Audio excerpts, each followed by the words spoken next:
Nurse என்னாச்சுமா, எப்படி இருக்கிறாரு? டாக்டர் எவ்வளவோ போராடி பார்த்துட்டாரு, அவரை காப்பாற்ற முடியல. இன்னும் 5 நிமிஷம் தான் உயிரோட இருப்பாருன்னு டாக்டர் சொல்லிட்டாரு. அவர் ஏதோ உங்கள்கிட்ட பேசணும்னு சொன்னார், உள்ளே போய் பாருங்க. வாங்க எல்லாரும் வந்துட்டீங்களா? எனக்கு தெரியும் நான் இன்னும் 5 நிமிஷம் தான் உயிரோடு இருப்பேன்னு. நான் இருக்கும்போது உங்களுக்கு எல்லாத்தையும் பிரிச்சு கொடுத்துட்டு போயிடுறேன். ஏன்னா நான் போனதுக்கு அப்புறம் எனக்கு அதுவே இதுவே அடிச்சுக்கிட்டா என் ஆத்மா சாந்தி அடையாது. பெரியவனே பா, அந்த சத்தி ரோட்டில் இருக்கிற 14 அப்பார்ட்மெண்ட்டையும் நீ எடுத்துக்கோ. சரிங்கப்பா. ஐசு பா, அந்த கவந்தப்பாடி பஸ் ஸ்டாண்ட் கிட்ட இருக்கிற 15 கடையும் நீ எடுத்துக்கோ. சரிங்கப்பா. எங்க என்ற சின்னம்மாவ இங்க இருக்கிறனுங்கப்பா. உனக்கு ஒண்ணுதான் கொடுக்க போறேன், ஆனா பெருசு. அந்த காலேஜ் இருக்குதுல்ல, அதை நீ எடுத்துக்கோ.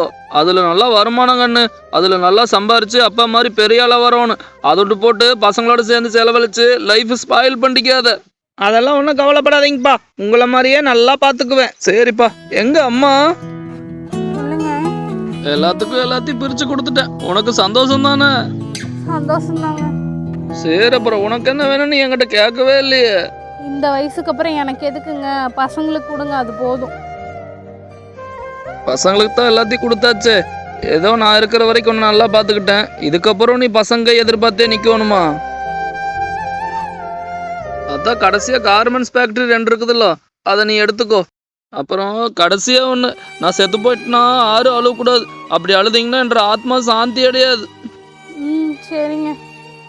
சரி, டாக்டர் கொடுத்த 5 நிமிஷத்துல இன்னும் 2 செகண்ட் தான் இருக்குது. நான் போயிட்டு வரேன். சரிம்மா, நான் போய் சொந்தக்காரட்டெல்லாம் சொல்லிட்டு வந்துடுறேன். சரிப்பா. ஒரு நிமிஷம் நில்லுங்க. என்ன இவர் செத்து போயிட்டாரு, கொஞ்சம் கூட வருத்தமே இல்லாம போறீங்க? ஏமா, முன்னாடி தானே சொன்னாரு அவர் இறந்ததுக்கு அப்புறம் யாராச்சும் அழுதா அவர் ஆத்மா சாந்தி அடையாதுன்னு. அதுக்குன்னே ஒரு மனசாட்சின்னு ஒன்று வேண்டாமா? ஏமா, பசங்களுக்கு தான் பாசம் இல்லை, உங்க வீட்டுக்காரர் எப்பேற்பட்ட மனுஷன்? ஏமா, இந்த காலத்துல இப்படி ஒரு மனுஷனை பார்க்க முடியுமா? பூரா சொத்தையும் குடிச்சு அழிச்சிட்டு போற ஆளுங்க மத்தியில வாயை கட்டி வவுத்த கட்டி சம்பாரிச்சு சேர்த்து வச்சு அப்பார்ட்மெண்ட் ஒருத்தருக்கு, காலேஜ் ஒருத்தருக்கு, கடை ஒருத்தருக்கு, அது மட்டும் இல்லாம நீங்க கடைசி காலத்துல யாரு கையும் எதிர்பார்த்து இருக்க கூடாது. கார்மெண்ட்ஸ் ஃபேக்டரி இப்படி பூரா சொத்தையும் உங்க மேல எழுதி வச்சிருக்கிறாரு. இதுக்கு மேல என்ன வேணும்? இரு சொத்தா? எந்த சொத்து? அவரே கடை, காலேஜ், கம்பெனின்னு தண்ணி கேனு போடுறவரு. அந்த வேலையை தான் எல்லாருக்கும் பிரிச்சு கொடுத்துட்டு போறாரு. Oh, misery.